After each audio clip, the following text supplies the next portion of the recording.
Ward में है। और इस वक्त की एक अहम और बड़ी खबर आपको दे दें। उत्तराखंड में भयानक सड़क हादसा। अब तक 17 अफराद की लाशें बरामद, 4 अफराद को किया गया रेस्क्यू। अंधेरे के सबब रेस्क्यू ऑपरेशन में परेशानी। मध्य प्रदेश के 29 अफराद बस में सवार थे। 4 धाम में यमुनोत्री धाम जा रहे थे दर्शन के लिए। तो बड़ी खबर इस वक्त की, उत्तराखंड में भयानक सड़क हादसा हुआ है। अब तक 17 अफराद की लाशें बरामद कर ली गई हैं।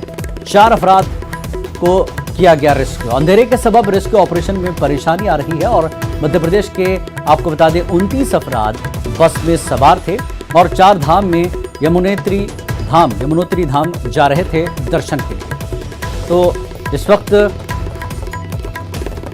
रेस्क्यू ऑपरेशन जारी है। अंधेरे की वजह से काफी तकलीफ हो रही है। ये तस्वीरों में भी आप देख सकते हैं। 4 धाम में यमुनोत्री धाम जा रहे थे दर्शन के लिए। मध्य प्रदेश के सारे मुसाफिर थे, 29 मुसाफिर, जिसमें से अब तक 17 अफराद की लाशें बरामद कर ली गई हैं और 4 अफराद को रेस्क्यू किया गया है।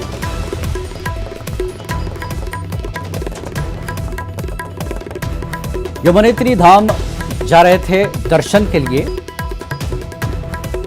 जिसकी वजह से यह हादसा हुआ है। और अंधेरे के वजह से रेस्क्यू ऑपरेशन में काफी परेशानी हो रही है। अंधेरा है। 29 लोग मध्य प्रदेश के बस में सवार थे। यहां रुकेंगे एक छोटे से ब्रेक के लिए। ब्रेक के बाद फिर लौट